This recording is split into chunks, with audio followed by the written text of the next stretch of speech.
Welcome to my channel. As you can see, today I am outside here in the nature, here in Norway. It's the 2nd of April, and the spring is really here, as you can see. I'm sitting here in my t-shirt, and it's not really all that cold. It's quite comfortable, and I was looking at the weather forecast, and so later today we're gonna have 15 degrees Celsius. I'm not sure in Fahrenheit how warm that is, but anyhow, it's almost summer temperature, at least at the warmest temperature that we will have later in the day. So um, I realized it's been almost a year since I started making videos here on YouTube on this channel, and obviously the focus of this channel from the beginning um, was intended to be about my recovery as I'm dealing with ME/CFS, this health problem that I'm faced with. And to sum it up, it's now been um, almost 15 months. At the end of April, it will have been 15 months since I started this uptrend that I'm still in, where I have managed to go without a crash. When I use the term crash, I mean um, an episode where I exceed my energy envelope to such a degree that it causes worsening of the overall condition. So that has not happened, but I did have a quite bad, I would say, dip in my form before Christmas. Started in October, so took me about 4 months to get back on track, almost 4 months. But I never got quite as bad as I have in the past, especially at my worst when I was bedbound for 6 months. So at the worst during that dip, I would call it a dip, not a crash. I was only bedbound for like 2 weeks at the worst, and I could still go to the bathroom and things like that. So it was not as bad, and I did recover back to the baseline that I had achieved before Christmas in about 4 months. So that was really good that I at least managed to stop it. And since about February, I would say, the last 2 months or so, I've actually improved a little bit more beyond the point that I reached before Christmas. So things are on track.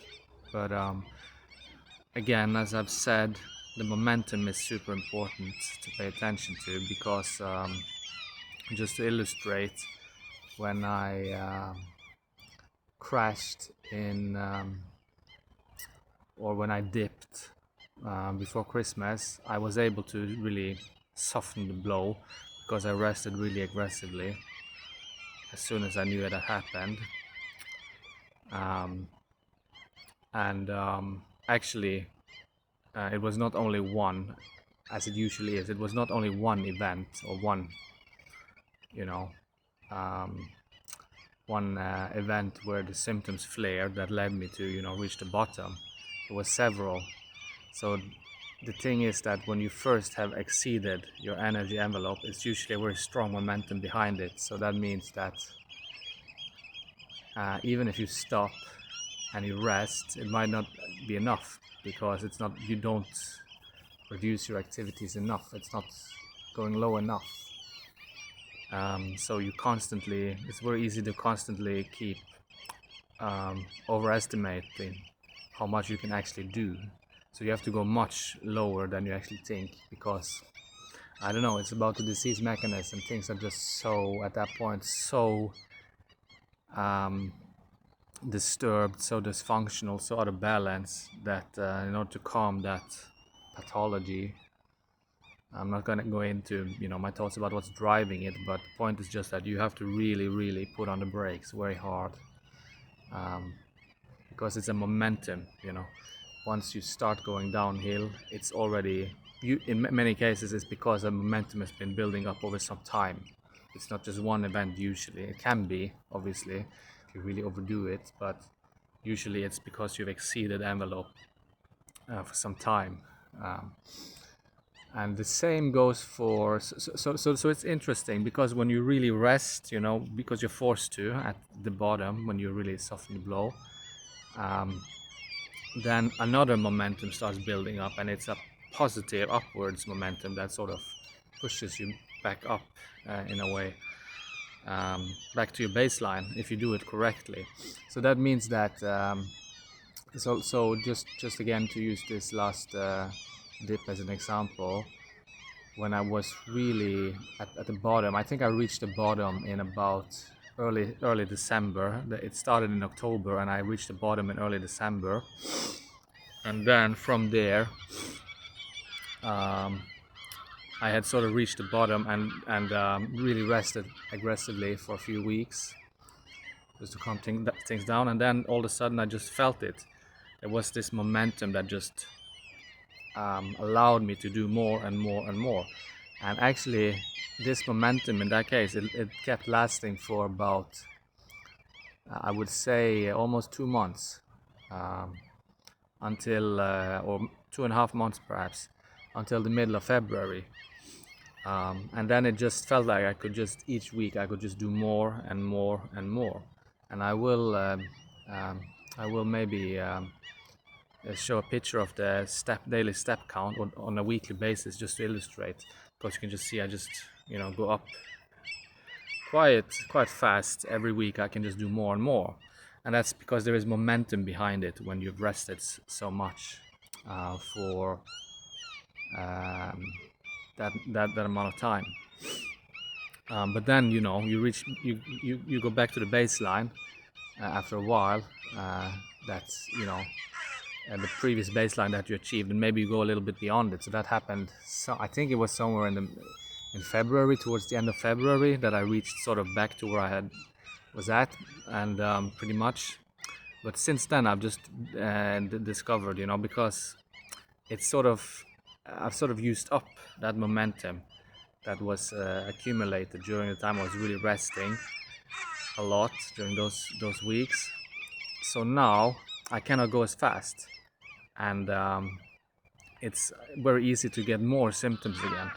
Symptoms that tell me that I'm sort of out of runway, that I've peaked in a way, that I'm close to peaking, at least in terms of how fast I can go. It doesn't mean I still cannot increase activities, but in my understanding, having dealt with this, really thought about it a lot and tried to analyze how things work, it means that I have to go at a slower pace when I increase, and I need to consolidate longer, because there are these top indicators as I like to call them, that just basically in terms of the symptoms that come with this, that tell you that you are getting close to the top. And if you try to increase more, or you don't slow down a little bit, or you don't consolidate for a while, it's basically a specific way you have to do it. I think at this stage it just basically means longer periods of consolidation when you have these top indicators. This is my thoughts, at least, that maybe once you reach this this peak back to your baseline, you cannot go as fast, and maybe you want to try to build some momentum before you try to before you go further in terms of increasing your activity. So yeah, that's what I'm thinking. I should just try to chill out, basically, where I'm at, and enjoy the freedoms that I have, and not try so much, because you don't want to push it. When you're dealing with this, you want to do more, but only when the body allows it. If you're feeling like you're pushing and it's hard, it's heavy, or that you're exacerbating your symptoms too much, your sleep gets worse, you are getting more headaches, you're feeling more anxious. All these smaller, subtle, signs tell you that you're getting closer to the edge. especially the fatigue is obviously things are just generally heavier, and they're not with ME. If you're doing it correctly, if you're pacing well with ME/CFS, things are not supposed to feel extremely heavy. You need to rest a lot more than an average person, obviously, because you have this condition, and take it easy. But if you do it correctly, you're not supposed to feel like everything is a struggle. So if you start feeling like things are a struggle, like you're pushing, then it's really a sign that you need to pull back a little bit. So yeah, that's just what I wanted to say today. And as you can see, I'm outdoors. Like I said, it's really nice here. It's so nice, and doing just what I'm doing now today. It was basically unimaginable a year ago. So despite me having still very significant limitations, I cannot walk up here to where I'm at. I have this e-bike here, but um,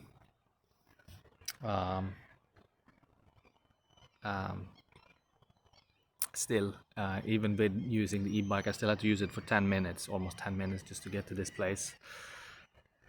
And that does not include the driving and everything I did just to get here. And I was also I also went into a grocery store to recycle some bottles, which we have to do here in Norway on the way. So just where I've come in a year, it means a lot. But all that being said, it's a very fragile balance, and I've had improvements in the past, albeit this is the longest period that I've been able to remain stable and have an upward trend. But still, I know how fragile it is, so I really have to be mindful about pacing and being disciplined and patient, or things can really get bad again. So yeah, that's it about where I'm at with my health. It's going in the right direction, but the day-to-day fluctuations and the week-to-week fluctuations as well, and even monthly, I would say, are still quite significant. It's very volatile.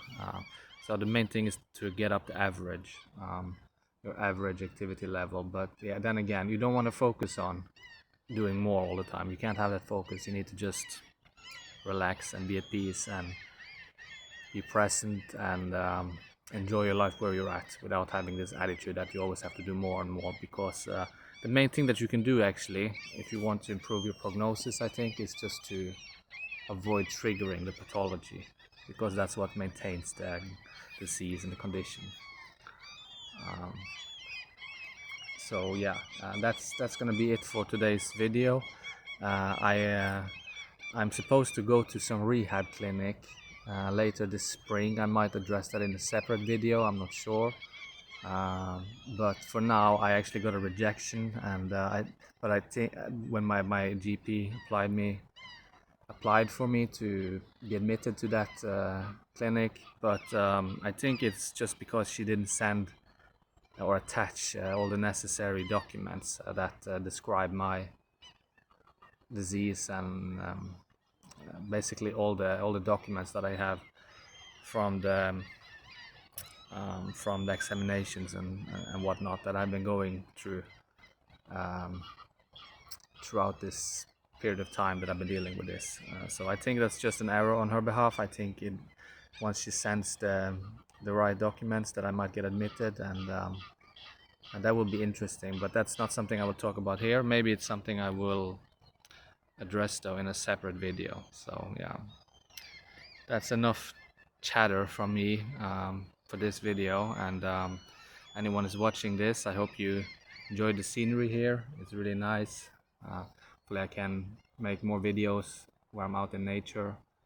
Got my grounding shoes on here as well, and with the sunlight, small holistic things that you maybe want to implement into your life, whether you're healthy or on a healing journey.